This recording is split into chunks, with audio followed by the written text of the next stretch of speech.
Hello everyone, welcome back to D20 Sundays. It's, wow. So this is a story about a very recent one-shot that I ran. A one-shot that I had published out onto the internet long ago, but it's now forgotten because I only posted it to one place, and I'm pretty sure everyone's pretty much forgotten about it. If someone out there actually knows about it, then wow. But it was originally written for Pathfinder, and hold on, I think it's a little too loud. There we go. I don't know how it sounds on your guys' end, but it's pretty loud on mine. But I'd written this one shot originally for Pathfinder, and it was called Manor de la Rosia, in which the players are tricked into going to a house by an old man who, turns out to be a member of the household. And the house is filled with maids and dolls that are all they're all puppets made of people. Like, the maids are people that have been, turned into puppets. And the whole theme of it is, this haunted house kind of thing, to where there's, dolls and maids and animated armors and other things like that. But, I basically made it to where, only a few of the dolls activate at a time to try and balance it out and not overwhelm the players, to make it challenging but not too challenging. And kind of, run it off oh, not all the dolls were actually able to be activated. No. These cavalcade of fuck-ups are the druid, who kind of just did his own thing and didn't help the party. Limner,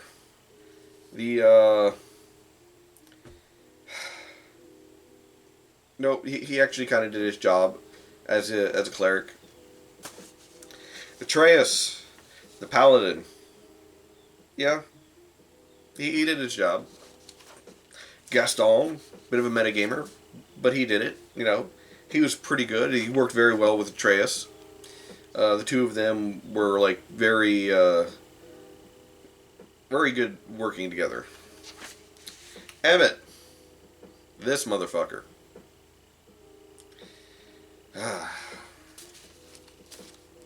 I killed all of them. These 5 players. I killed their characters. And I added them to the adventure now. So the manor is now unbalanced as hell, because I've got 5 level 5 characters added to the manor, because since they died in there, the lady of the manor turned them into her personal puppets to use to defend her manor and also to trick and ensnare others into coming into it. My thing is, they should have won. They should have won.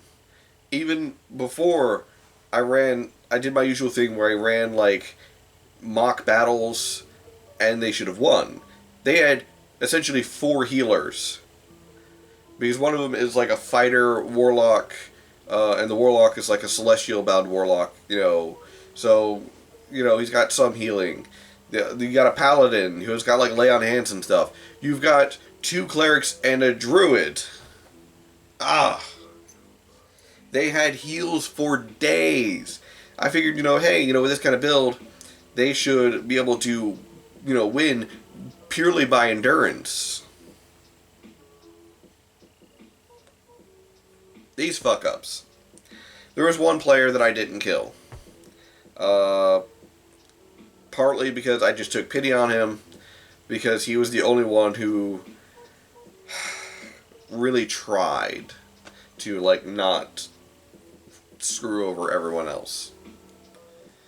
But at the same time, when he made his negotiation, I rolled a 1, he rolled much better.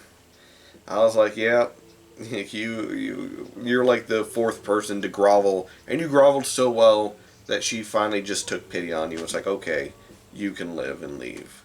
The rest of you are dead. Because she was lying to the others when she said that she'd spare them if they proved super useful. Because what she meant by super useful is the fact that you prove your worth to me, and I'm going to make you into one of my immortal puppets. Because, yeah, if you're useful, why would she let you go?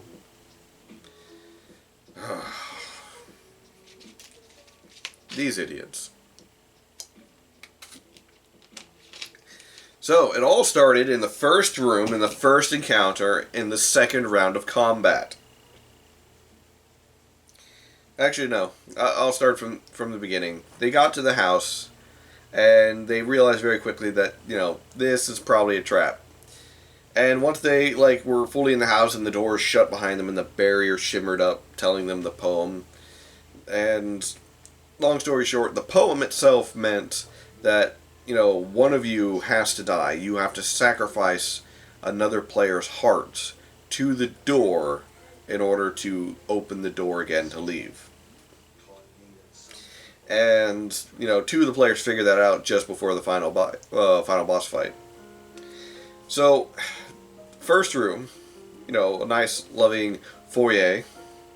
It's, very well decorated. It's got 2 fireplaces, some chairs, a love seat, dolls all up on the shelves, or the high shelves, a couple of maids that are cleaning. Limner goes and tries to go straight up the main stairs that are, at the far back of the room. And he gets blocked by the 3 maids. They, form a human chain and, no, you're not allowed to move. He's like, I want to roll a perception because, the old guy, he said, something about the puppets, the only guy that was able to return. Because they came there looking for the other missing villagers. Because one guy returned and screamed out the puppets and then killed himself. But, he rolled a perception to see if these, 3 maids were acting strange. And I countered with their performance, because that's what they do. They try and act like they're normal, like they're human. And they beat out his perception check, and it's like, oh, they look like normal, and they just aren't speaking. They just don't want you to go up.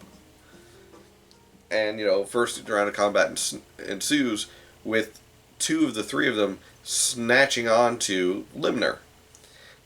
And then exploding.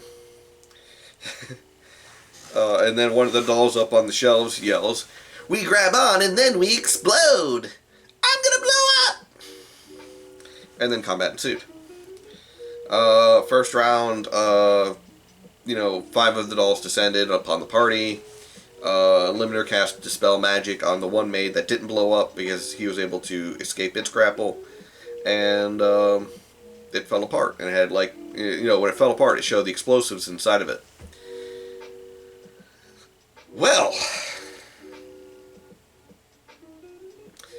Gaston and Emmett came up with a plan.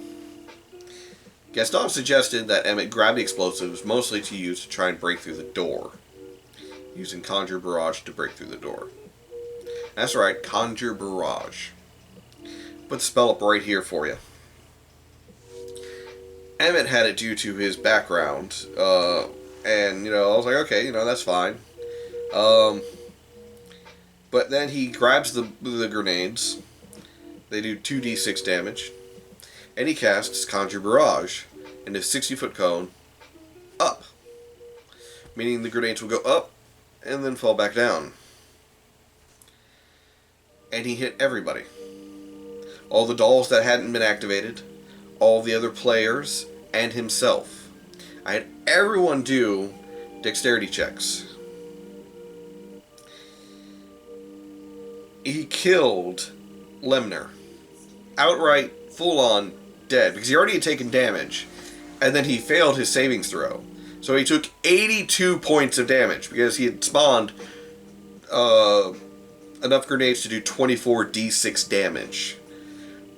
But I know for a fact it was 82 damage that he did to everybody. And only him and the druid had survived with 2 health without being unconscious. Everyone else was unconscious except for Limner, who was just flat out dead. Death by massive damage. And I was like, oh my god. Now the reason why Emmett did this was because he brought issues from his campaign into this session. Because he's normally the DM for this group. This is the first time I've DM'd for this group, the first time I met most of the group. I only knew one of the people, and that's the one that played Limner. So, fun times. Fun times, that's what it is. So, he was getting back at all of them, essentially, for all the mayhem and, bullshit that they have done in his campaign. And he goes, and he's like, okay, I'll help heal everyone. And, it's like, well, you can't heal Limner, because he's dead. Death by massive damage. So, I was generous enough to where when he used, essentially, reanimate corpse, that he would allow Limner to control his body again.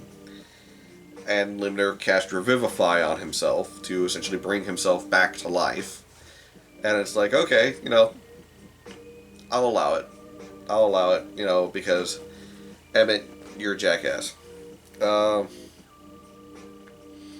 they immediately go into the next room. See, what I had planned on was that they were going to go, all the first room floors, find that the way to the basement's locked, have to go up to the second room floors, fight the old man who's actually up there, fight another boss that's up there, and get the key in the workshop that's up there, where the lady makes all the dolls, and then go back down to get, to unlock the basement. Instead, every single one of them was so determined to break into the basement that once they got into there, it's like, really? Okay. But before we get to that, they first went into the dining room. There was a large, long table, lots of food out and everything. Looked like they were preparing for guests. And Lemner cast Thaumaturgy, Gaston first went around putting out the candles. Lemner cast Thaumaturgy to relight the candles, and then also make a tremor, kind of like displace everything. Made the armor pieces fall apart. And then Emmett casts Shatter and just destroys all of the, just everything. And this kind of like really upset R, because R, the druid, wanted to sit at the table, but no one would let him do it. In fact, the paladin, Atreus, the paladin Atreus, kept like grabbing him. He was a centaur, so he would kept grabbing, this human druid, and it's like, no! Stop! And pretty much, they got on each other's nerves because R wanted to go do something, but Atreus wouldn't let him do it. Because Atreus was being smart, as was Gaston, in the sense that, everyone needs to work as a team. Stop doing things on your own. Stop hurting the party. And then at that point I also had them all roll wisdom checks. I wasn't actually aiming for all of them, but I did this to make sure that, all of them were aware that something happened, but they don't know who was the actual target of what happened. And it was kind of funny, because they were like, okay, we think we figured out who it is. It's the Ranger, and it's Gaston. I can't remember the Ranger's name. I know the player's name, but I can't remember what he named his character. But, and of course, I marked little stars on my piece of paper next to their names. And, they went on. They went into the kitchen, where they, saw another maid, they dealt with her, and then, they broke into the basement. Well, as soon as they get to the basement, we had to take a quick 5-minute break. And then, fun times. The fun times being that, well, as soon as combat started, the Ranger and Gaston lifted up from off their feet and then flew over to the lady and turned around and faced the party. They were under her control. They had full mental functions. They weren't mind controlled. They had been controlled by the strings. She had snared them. And I knew for a fact I wouldn't get the two clerics, or possibly even the druid, with, my little trick. But the ranger, the paladin, the fighter warlock, oh yeah, I was going to get one of them at least. But, two of them, that was great. And here's where everything fell apart. This group.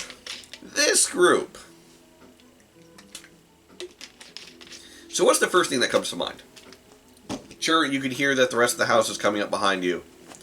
And, there's the two other essentially mini bosses that come up behind you as well. The old man and the samurai being the other boss on the second floor that they were supposed to fight. But they come running up behind them, and it's like, okay, it's now a 5v4 until the ranger and Gaston can break free of the control over them. So I tell them, it's like, for the first round that you're under the lady's control, you do everything that she tells you to do, and then at the end of your turn, you can try and break free of the strings. The ranger, he was first in initiative. He didn't break free until like round 3 or 4. Gaston, he's a little lower than initiative, but he was able to break free. And the first thing he does, after he tries to like do as much damage as possible to the party, he turns to the lady and says, "If you spare me, I'll kill them." This party has no sense of teamwork.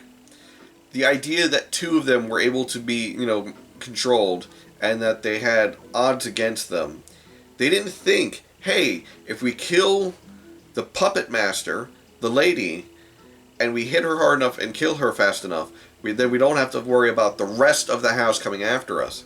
No, they don't think that. They immediately start betraying each other. Immediately.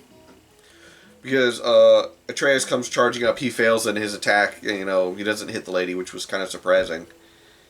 But he rolled really low, and I'm like, she doesn't have that high of an AC. But he missed, and it's like, okay, cool. And it became Emmett's turn. He had to make a death save. The reason why he had made a death save is because, he took damage, and he only had 14 health left from his last Conjure Barrage fun times. It was stupid. It got to the druid, his turn. He just wanted to turn into a wolf. He wanted to do his own thing, screw the party. Lemner, he healed Emmett, he tried. Eventually the druid tried like Wind Wall. They were all doing, the 3 of them were doing things to try and actually succeed, but they weren't targeting the lady. They were only targeting each other. So of course, once the old man gotten involved, and the samurai got involved, the party like very quickly fell apart. Very quickly started dying. I don't think we even got past round 4. Maybe round 5. The ranger did his best groveling. Gaston died. Atreus died. Lemner died. R died. And Emmett pretty much committed suicide by grabbing the old man and charging back up to the first floor, and then trying to take on all of the puppets that were up there that were coming to save the lady. The ranger was let to leave. Pretty much, he was no longer of interest to the lady because, well, he was groveling too much. That, and she kind of had a complete set already with the fact that she had a paladin of the usurper god, a cleric of the usurper god, and a fighter warlock of the usurper god. So it's like, oh, I've got a complete set, so I'm pretty happy with what I've got. You're fine, go.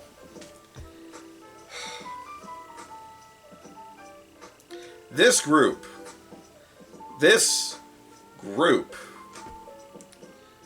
if I Dungeon Master for them again, I'm like putting some ground rules down. First off, minimize team damage as much as possible. Secondly, stop being dumb. Stop being dumb. Oh, and to you, I know you're watching, all of you. Emmett, R, Limner, Atreus, Gaston, Ranger, I know you're watching. Next time I'm putting the book down a little bit harder. between munchkins and team killing and just outright betrayal, you guys need to work. Anyways, I'll catch you guys next time. Laters.